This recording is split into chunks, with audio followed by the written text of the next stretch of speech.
தமிழ் மட்டுமே தெரிஞ்சவங்க ரொம்ப கொஞ்சம் பேர் தான் பயன்படுத்துறாங்க. செல்போனை பொறுத்த வரைக்கும் தமிழ்ல இல்ல, எதுவுமே தெரியாதவங்களும் பயன்படுத்துறாங்க.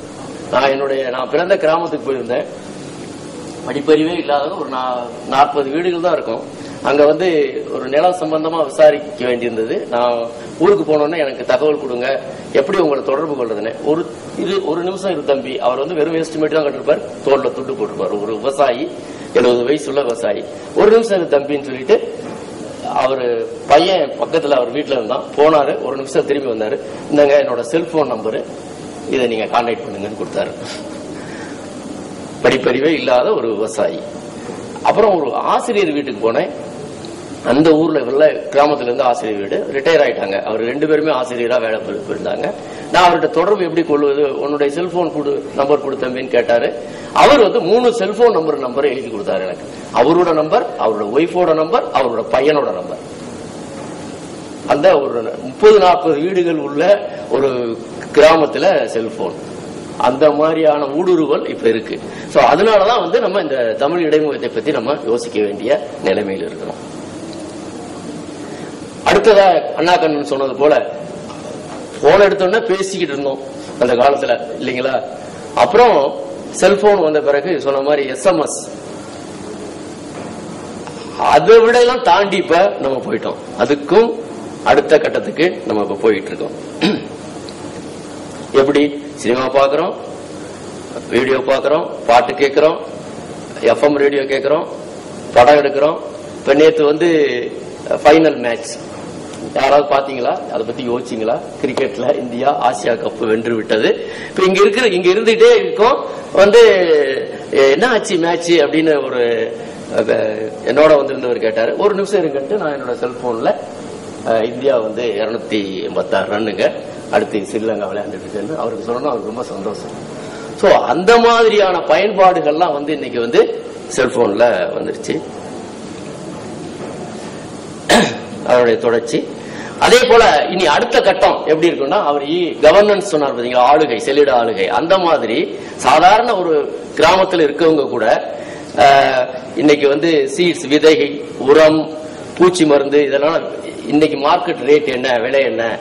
அதே போல சந்தைக்கு போனா இன்னைக்கு 1 கிலோ தக்காளி எவ்வளவுக்கு விற்க வேண்டி இருக்கு, இன்னைக்கு பறிக்கலாமா இல்ல நாளைக்கு பறிக்கலாமா, தக்காளி சந்தைக்கு அனுப்பணும், இன்னைக்கு கொள்முதல் விலை எவ்வளவு.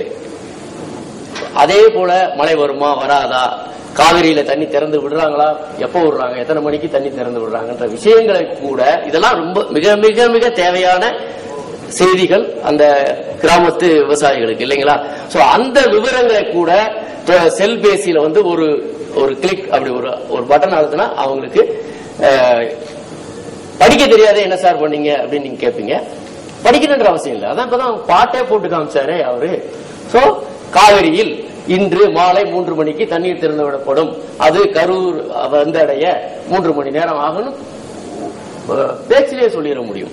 சோ அந்த மாதிரியான ஒரு விஷயம் என்னன்னா, அது எந்த பட்டணம் அமுக்கணும், அந்த மாதிரியான ஒரு இன்டர்ஃபேஸ் விஷயங்கள் தான் என்னோட தலைப்பு. அடுத்தபடியா பாத்தீங்கன்னா, இப்ப கிருஷ்ணமூர்த்தி சார் இங்க வந்திருக்காரு. அதாவது விசைத்தளம், அதாவது கீபேட், அதை ஸ்டாண்டர்டைஸ் பண்றது ரொம்ப முக்கியம் இன்புட்டுக்கு. அதாவது SMS மற்ற இதெல்லாம் அனுப்புறதுக்காக இப்ப ஆங்கிலத்துல 3 எழுத்து வச்சிருக்காங்க ஒவ்வொரு விசையிலையும், ABC 1, MNO அதெல்லாம் வச்சு. அதே போல தமிழ்ல கொடுத்திருக்காங்க, நோக்கியா பல செல்போன்ல கொடுத்திருக்காங்க. ஒவ்வொருத்தரும் ஒவ்வொரு மாதிரியான இத பின்பற்றுறாங்க. சோ அதுக்கு ஸ்டாண்டர்டைஸ் பண்ணணும், தரப்படுத்தணும்னு சொல்லி ஒரு முயற்சி நடந்து அநேகமாக அது முடிகின்ற தருவாயில் இருக்கு. சோ அந்த நிலைமை வந்த போது அதிகமாக தமிழை பயன்படுத்தக்கூடிய ஒரு வாய்ப்பு வரும் செல்பேசியில. சோ அந்த கட்டத்துல அந்த இன்டர்பேஸ் உடைய முக்கியத்துவம் இன்னும் கொஞ்சம் அதிகமாகும் அப்படின்றது என்னோட கணிப்பு.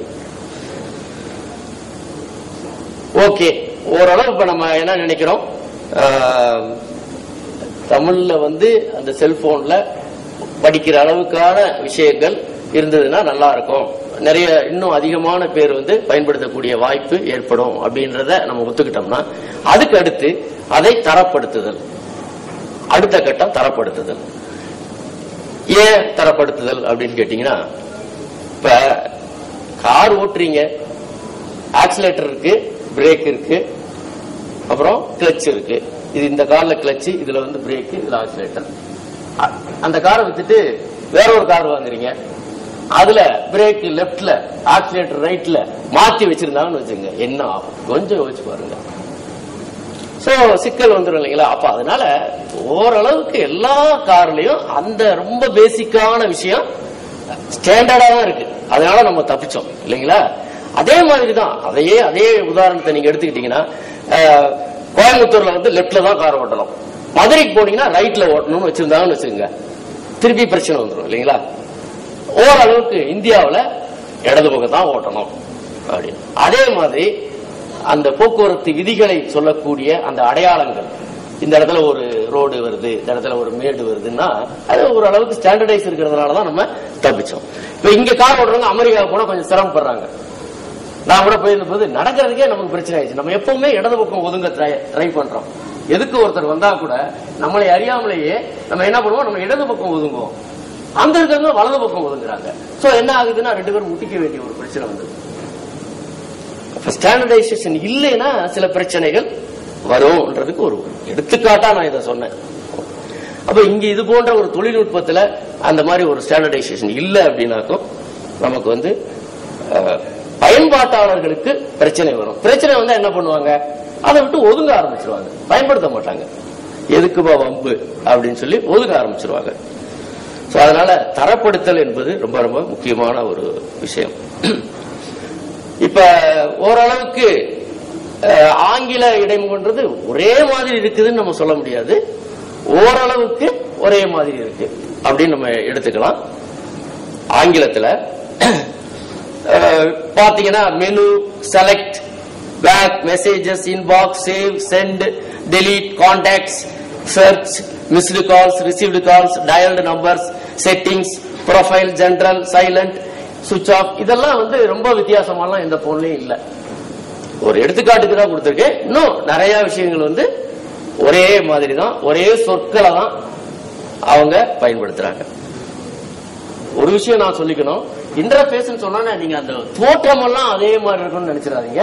நான் சொல்ல வர்றது அதுல பயன்படுத்தக்கூடிய சொற்கள், அததான் நான் மீன் பண்றேன்.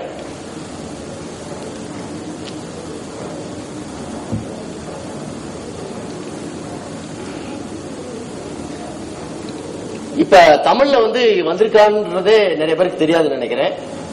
தமிழ்ல வந்து முதல்ல வந்து நோக்கியா தான் அதை வந்து இம்ப்ளிமெண்ட் பண்ணாங்க, தமிழ் இடைமுகம்.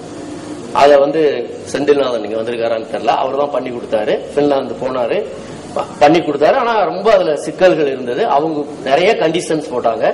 அதுக்கு பிறகு அவர் அதை அப்டேட் பண்ணதுல அவர் கலந்துக்கல. இப்ப அது என்னென்னமோ மாதிரி எல்லாம் ஆயிடுச்சு அந்த இடைமுகம். இடம் இல்ல, இந்த வார்த்தையை மாத்துங்க, இந்த சொல்லு வேண்டாம்.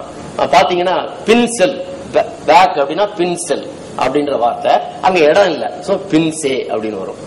பின்சே ஏதோ ஒரு ஆங்கில அறிஞருடைய பெயர் மாதிரி இருக்கும் அது. சோ அந்த மாதிரி இது. அப்புறம் இன்னொரு வேடிக்கை என்னன்னா, அவரே எல்ஜி, மோட்டோரோலா, சோனி எரிக்சன், இன்னும் பல சர்வீஸ் ப்ரொவைடர்களுக்கும் அந்த ப்ராஜெக்ட்ல அவரு பண்ணி கொடுத்தாரு. ரொம்ப வேடிக்கை என்னன்னா, ஒருத்தவங்களுக்கும் வேற வேற மாதிரி.